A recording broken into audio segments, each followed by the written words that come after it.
welcome and thank you for joining me.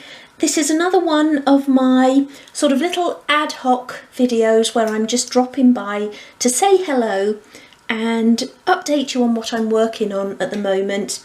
And I really just wanted to stop by to let you know that I haven't forgotten about you and I just haven't posted to the channel for I think it's about 3 weeks now, just because I'm so busy with everything.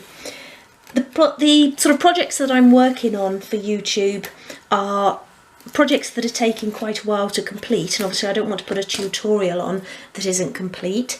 And I'm also working on the rug for the guest bedroom, which is taking a lot longer than I expected, and I'll show you my sort of progress with that in a moment. But yes, just really wanted to stop by, say hello, and tell you that I will be back soon with a proper tutorial, and also that lovely rug tutorial, which I'm really looking forward to sharing with you. Now, I haven't labelled this video as or titled this video as a Doll's House Diary, and I thought, because hopefully this will be something that I'll do quite often, I might just set up a new little playlist and just call it, you know, Chats with Julie or something like that, and then every time I stop by I can just pop them into that playlist.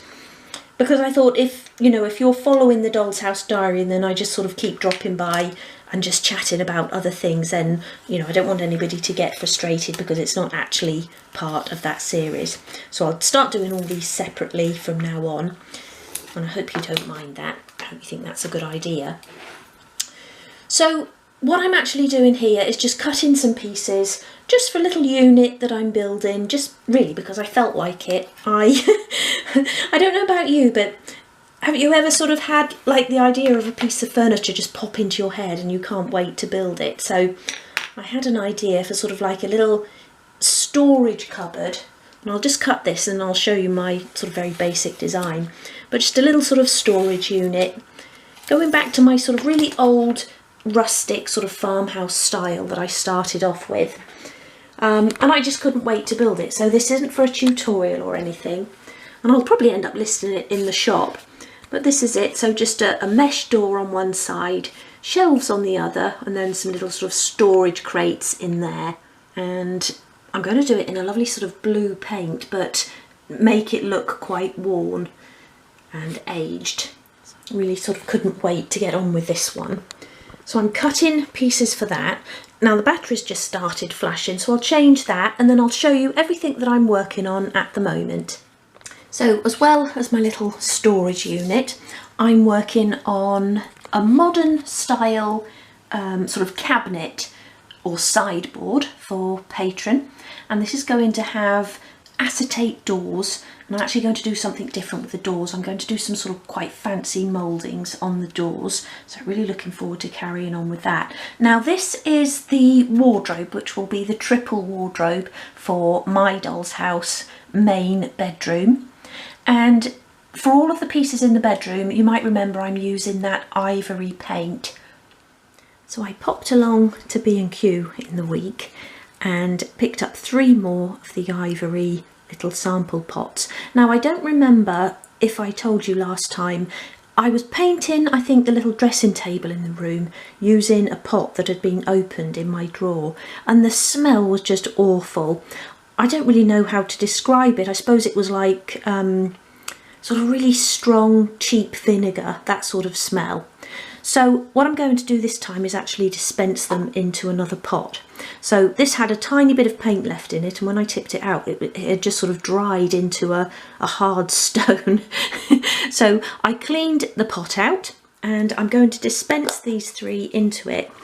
And I just think, because where the paint was open in my drawer, the air getting into it had caused it to smell so bad. So I think if I've got them in an airtight pot, it should be okay. So let's squeeze those in there. They're not ideal, these pots, and if I'd have known that, I wouldn't have chose that particular or that colour in this make, but I wanted to go for the same colour again, as I've got the dressing table in there now and the chest of drawers. Obviously you want it all to look the same. Oh, and the little bedside cabinet as well. So I'll see if I can actually get that top bit off and get a bit more out of each one. So I actually cut the tops off in the end because it was impossible to squeeze anything out of them because they're quite hard plastic. And that's what I've got, nearly a full pot. But these ones are £1.50 each. So if you think that's £4.50 worth of paint there. And I think I've said before, if it's a colour that you use quite a lot, and especially if you're using a sort of main colour to paint your doll's house, either inside or out, then sometimes it is actually worth buying a large tin if you think you're going to, you know, use quite a bit of it, because that's quite expensive, £4.50 for a pot like that. And you're really talking, you know, Farrow and Ball prices. I stopped buying the Farrow and Ball because it went up to £5 for a sample pot, but that's about this size and they're normally full. If you buy one of these pots, I'm just seeing if I've got one, you know, this size pot is never full. It's probably about halfway. So it is quite an expensive way of doing it, although it's handy if you do just need a little bit of paint. But okay, let me clear up all this mess. And I just sort of scrape those pots out with a stirrer stick just to get the last little bit out. At that price. I sound like a miser, don't I? I'm really not. There. Okay, let's clear all this away. I might actually take that bit of felt off of there if I can. Or does it come off? No, it's completely stuck on there, so I'll throw those away as well. And then here I've cut 2 lots of pieces for a bed that I'm going to be making for the 1940s doll's house. And I've done it twice just because if it's a design that's got lots of pieces, and as you can see, this is made up of lots of sort of pieces of strip and longer pieces of wood, and that's all the pieces there for the bed, so it's all going to be made out of strips. I like to sort of cut it twice and have a bit of a practice run first, and then when I'm actually filming the tutorial I don't have to keep stopping to make sure that I'm sort of doing everything right, and it just makes for a sort of smoother video. So I do that quite a lot as well. I'll do things twice if I'm not too sure how they're going to go together, and it is normally pieces like this that are just made up of so many pieces. So I've got over here my cutting book, and this lovely notebook here is the one that I'm using for book 6. So in there I've got all of the projects that I've so far completed for book 6, and how many have I done? I've completed now 4 projects and I'm just about to start working on the 5th, and I think I said before I'm going to keep all of those secret for now, so that you get a nice surprise when the book comes out. And then something else I'm working on, which I'm really enjoying, is the market stall. And I did a short, a sort of time lapse for this, putting it together just roughly, because obviously it isn't glued or anything yet. And I did that over on Instagram, and that was really popular. So I did say that this was going to be one of my projects for this year, 2024, and I'm going to turn it into a bread and cheese stall. So I'm going to do this very much like the little kitchen room box series that I did, and you'll find that here on the channel. I put that on, I think that was last January actually. I can't believe that's over a year ago, but it was made up of about 10 episodes if I remember correctly, and this will be very similar to that. So I won't be posting these on until the whole thing is completed, and I've so far completed 1 episode, so it's completed, it's edited, and it's ready to be uploaded. So I'm really excited about this. I'll be making lots of polymer clay breads and cheeses. I'm going to have sort of onions and garlic hanging from these posts here. So I'm using this lovely blue. I feel like I'm sort of giving away a bit of the surprise here, but you'll see it anyway, so I'll probably sort of post progress pics onto my social media accounts. So the lovely blue is the main colour, and then what I'm actually going to do on that back bit there is use this brick paper, and I think that's going to look really good with the blue paint. And then I'm actually going to tile the floor, and I'll have sort of tiles on the roof as well. So I'm going to make it into a sort of outdoor food stall, food stand, sort of like a permanent fixture, so it'll have all proper tiles and everything. And just so looking forward to doing it. I'm going to have shelves along the back there as well, and a chalkboard in the centre with the menu on. And I'm going to do some little jars of pickled onions and pickled things to go on there, all of which I'll be making from polymer clay and the scenic water. So I really love using polymer clay. I'm not brilliant at it, but I really enjoy using it, and I get fairly good results. And I always think, oh, that looks really good, that looks really real, and then I'll sort of go onto Instagram and see these wonderful people that do all this fabulous food, and you can't tell if it's real or miniature. And then I think, oh, maybe mine isn't that good, but I do enjoy doing it. So I'll share all of the tutorials and everything. Yeah, so really looking forward to carrying on with that, and I'll try and get, what is it now? It's 25 to 5 now, so I'm going to carry on with what I'm doing, carry on with those 2 projects. I actually need to sand all of those pieces, and I was going to do that on camera, but then I thought, well, that's not a very nice sound as a sort of backing track to me talking, so I'll do that off camera as well. And the other thing I want to show you, and again I was going to do on camera, is my rug. But it sounds silly, but actually pulling the thread through the canvas actually is really loud on camera. And again, that's not a very nice sound. Otherwise I could have just sort of sat and done this as I was chattering. But this is my progress so far, and it really isn't much. And a little bit of fluff there. It's taken me a lot longer than it does on the 18 count, and I suppose that makes sense because obviously the 18 count, the holes are a lot larger and it's sort of quicker to get your thread through. And as well, I'm sort of, as you can see, I haven't finished the outside border yet.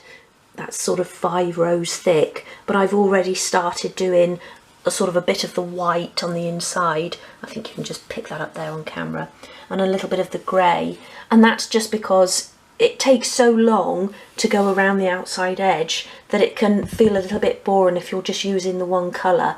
So I'm just sort of trying to mix it up a bit and thread different colours on, and then it just feels like you're doing something different and not just working on the same bit. So I'm doing that most evenings really, just in front of the TV. But like I say, even I can't even get that much done in an hour.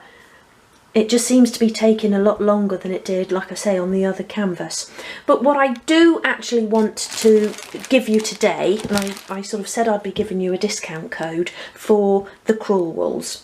So I'm going to give you the details now, but I have already actually filmed you know, all of the intro and everything for the YouTube tutorial, and I've given them all in that as well. But I thought, because that's probably not going to go on for, I don't know, another month or so, I want you to be able to start using the discount code now. So I got the Crewelwool, and this is Appleton's Crewelwool, and Crewel spelt C-R-E-W-E-L. And I'm just saying that because I'm probably not pronouncing it correctly, so it sounds like cruel as in mean, but it is cruel wool. And I bought the larger sizes, so these sort of larger sizes here, hope you can see those in there, should have perhaps got them out, are called hanks. So these are hanks, and then the smaller ones that you can buy that are like, you know, just your normal sort of embroidery thread, they're called skeins. So I'm going to give you the shop details and the discount code now, but just to let you know, the lady keeps all of the skeins in stock, so they'll be dispatched quite quickly, but the hanks she actually orders in as you place your order, so they take a couple of weeks to get to you. So just bear that in mind when you order, that there'll be a bit of a wait if you're ordering the larger sizes, but the skeins she keeps in stock. Now I didn't mind that at all, because, you know, as miniaturists we always have things to be getting on with, don't we, other things, so I wasn't just going to be sitting around waiting for the wools to arrive, so I was quite happy to wait for a couple of weeks for those to arrive. So the Etsy shop is called Object Book, and the discount code to entitle you to 10% off the cost of the wools, so not off the postage, that will remain the same obviously because the lady's got to pay the postage herself. So for 10% off the cost of the wools, it's Julie Warren 10. So Julie Warren, no spaces, and then 10. So if you put that into the discount code section when you place your order, it will automatically deduct 10% from the cost of your order. Now I'll put those details in the description box below. And I've actually been getting a lot of messages and comments from people saying they can't find the cutting lists in the videos. And when I first started doing YouTube, which actually was 8 years ago, earlier this month, I find that so hard to believe because it doesn't feel like I've been doing it that long. I don't know if you remember, you probably do if you've sort of been with me since the beginning, but I used to put the cutting list on the screen, and then a lot of people complained about that, saying it was really difficult to actually cut from that. So then I started putting all of the details into the description box, and from there you're obviously able to copy it and print it off, and it just made it a lot easier. So if it's a very early video, you'll find them at the beginning of the video. And I think that's probably what's happening. People don't see them because, you know, I've done it myself. You sort of skip over the intro, don't you, to get to the interesting bit. So probably people are just skipping over all my waffling at the beginning of the video, because I used to also tell you everything that I was using, all of the tools and materials you'd need. So the intros did used to be quite long, so I don't blame anybody if they do that, but that's where you'll find them. And then in the later videos, you'll find them in the description box.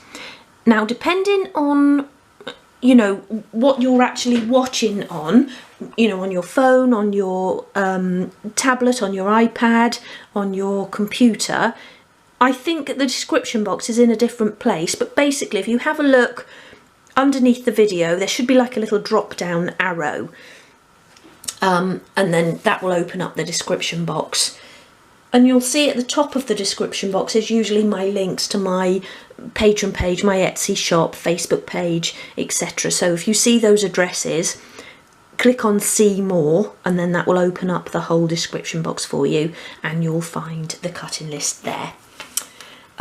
So to find the details for the discount code for the wools, do that and click down into the description box, and that's where they'll all be.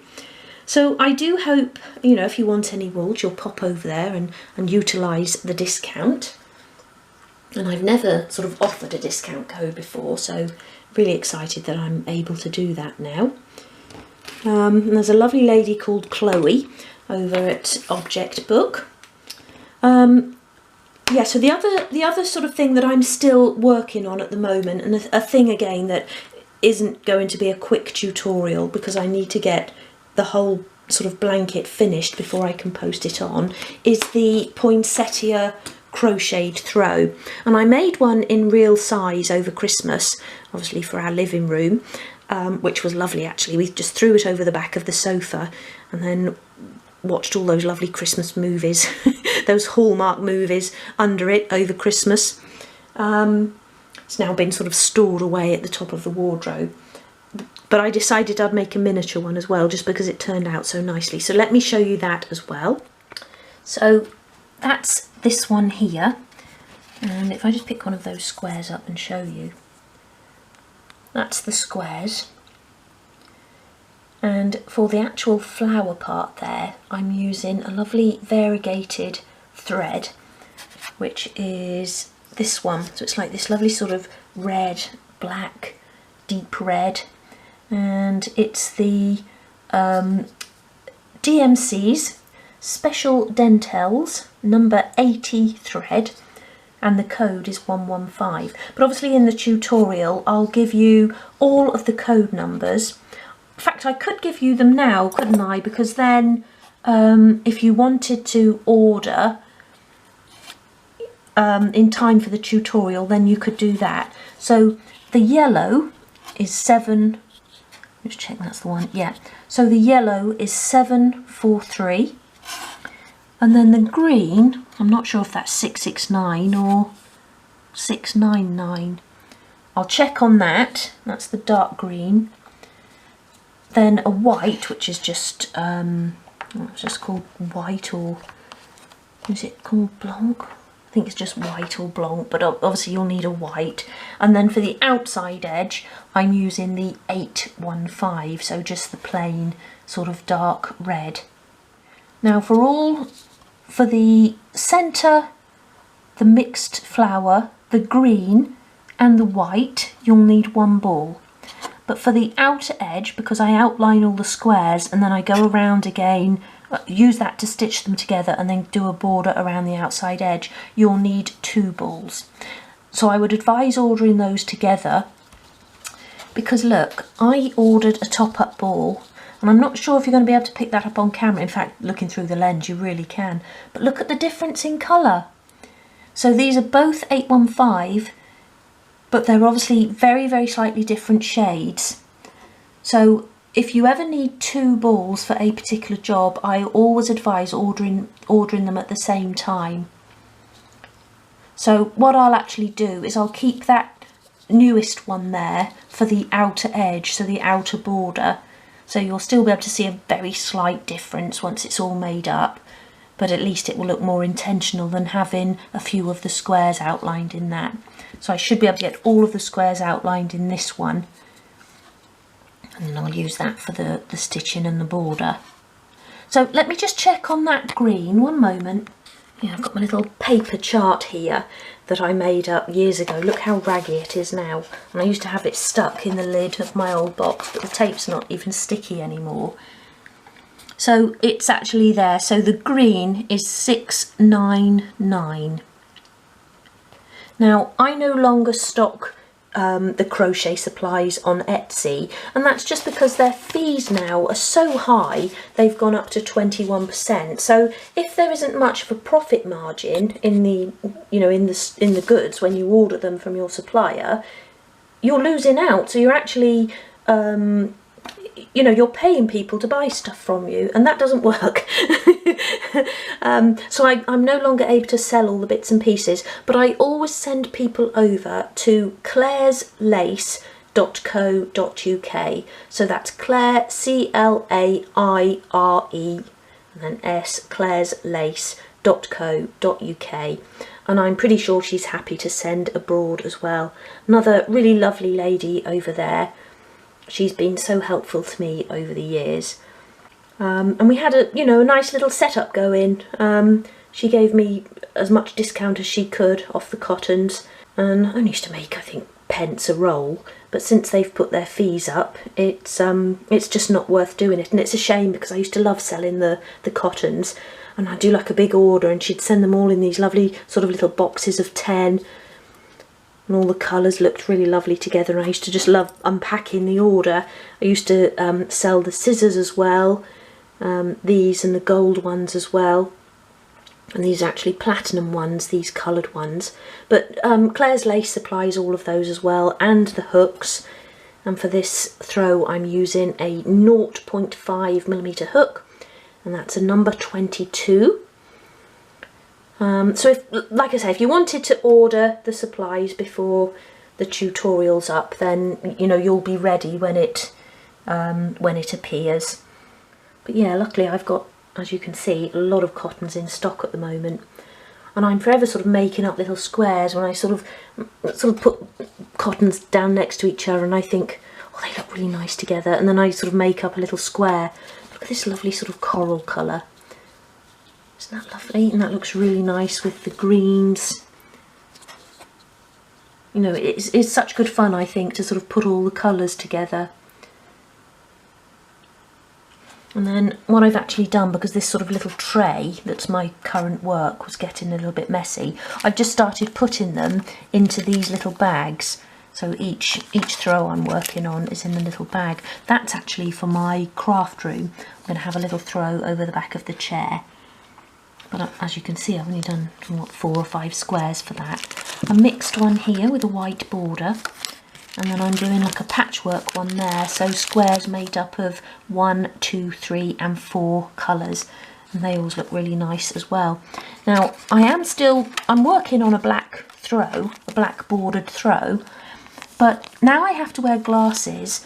I put a post on the other day on social media just to say it's so difficult now when you're trying to stitch the black squares together. It's really difficult to see. So I had the overhead light on, I had my lamp on, and I had like my work light that I use in my doll's house attached to my top so that it was sort of shining directly onto the work, and still it was quite a struggle to see. So I think I'm probably going to not make as many black throws anymore and use different sort of border colours. You know, probably something like the blue as a nice sort of dark colour, but wouldn't be, you know, too bad to stitch together. But the black I do find really difficult now. Okay, so the battery's flashing again now, so I'll change that.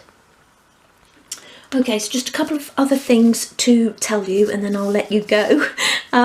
You've probably noticed, but I'm completely out of wood and strips in my Etsy shop, and that's actually due to a supplier shortage. So my supplier is also completely out of stock, and she did tell me it was coming in at the end of January, and then I've been contacting her ever since and it still hasn't arrived. There's a problem, I think, at the sawmills, she was saying. But I've been chasing her so much, I think she just wants to get rid of me now, because she actually gave me the name of a new supplier and told me to apply for an account with them.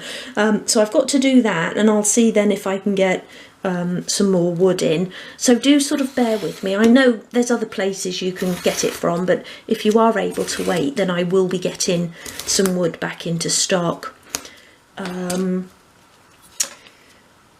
I'm going to have to try and find somewhere to order some for myself as well, because I'm sort of getting quite low, and I always get really anxious when I start getting low on wood, because I really don't want to run out, because it just holds you up, doesn't it? So I'm really sorry about that, but like I say, I'm trying to find a new supplier, and I will keep chasing the original one as well to see, you know, if it's arrived.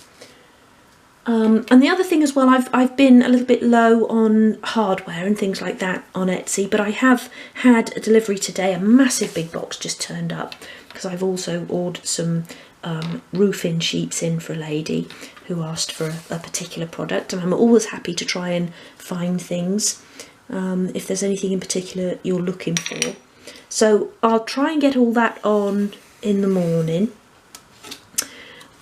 So do pop back over to the shop if there's any sort of ironmongery, you know, hardware, anything like that that you're looking for. I'm also working on another order from Aztec Miniatures, which comes from the US, and they have some wonderful things on their website and do a lot of the Chrysanbon miniatures. So I love scrolling through the website and just adding lots of new products in and things, and I found some new perfume bottles and toiletry bottles and things like that, which I love to find in 12 scale, because normally, you know, the ones you find are a little bit too big, but I find the one from Chrysanbon are, you know, really nicely sized. So I'm going to be getting some new stock in as well. What's the other thing I was going to tell you? Or maybe that was it. Oh no, I just wanted to tell you about my patron series, the 1940s Doll's House. So I showed you earlier the pieces I'd cut for the bed, for the main bedroom, and that's because the house is now at the moving in stage, which is really exciting. So I think there's been 20 or 21 episodes so far of just getting the house to the actual moving in stage. So the house is complete now, and I'm going to start making all the lovely pieces of furniture and everything starting in the bedroom. And what I'm actually going to do is do a moving in special video, which I'll share over on Patreon, but which I'll put as available to all. So if you sort of want to pop, I'll post on social media when it's on, but if you sort of want to pop over, and you can join for free on there as well. So if I do ever put anything on that's available for everybody to view, then you can sort of watch it. So it's worth, you know, joining for free. But yeah, I'll do up a little video and I'll just show the house at the stage it is now and then tell you about my plans for it. And, you know, this isn't a hard sell at all, but if you are able to join me on Patreon, I'd really appreciate it. And the 1940s Doll's House falls into the Tier 2 category, which is just £3 a month. And I'm sort of saying it like that, but I know £3 a month for some can be a lot. So that's why I still like to post here on YouTube. So those of you that sort of haven't got that in your budget, you know, can still, you know, watch and see the tutorials for free. But, you know, if you were able to join me, I would really love it. And I've said before, you know, you don't have to join and then stay there forever. If you wanted to join and then, you know, after a month or 2 months, you know, you've seen everything you want to see, then you can just cancel your subscription. And I don't see when you cancel, you know, just the number goes down. It doesn't say, oh, so-and-so's cancelled, so-and-so's gone. So, you know, don't worry about, you know, offending me at all. It's all just a lot of fun. And I just appreciate all of my patrons because, you know, it's because of them that I'm able to do this every day, that this is my job. And it really is a lovely channel. It's just friendly and supportive. And after every video I'll ask for comments or advice, so everybody sort of joins in. Okay, so I think I've been chatting on for quite a while now. I can always tell because my mouth starts to go dry. So I'm going to go and get another bottle of water and I'm going to let you go, but I'll just say that I hope you have a really lovely day. I hope you're able to fit in some miniature in. If you're at work, I hope you have a really lovely day at work. And like I say, as soon as the wardrobe's done, I'll be uploading that. As soon as the rug is done, I'll be uploading that. As soon as the poinsettia throw is done, I'll be uploading that. So there is lots coming, but it's just things that are taking a little while. But certainly the wardrobe will be first. I'll have that finished first. And I'll really sort of try and work on that for a bit longer today and then come back to it tomorrow as well. Do go and have a look at the Etsy shop if there's any hardware or anything you're looking for. And if you do want to join me on Patreon, like I say, I'd really appreciate it. But if you just want to go over there and join for free, I'd appreciate that as well. And then when I do upload that 1940s Doll's House moving in video, you'll be able to watch that, whether you're a member or not. Okay, so I'll leave it there for today. Have a lovely day and I'll see you soon. Take care. Bye.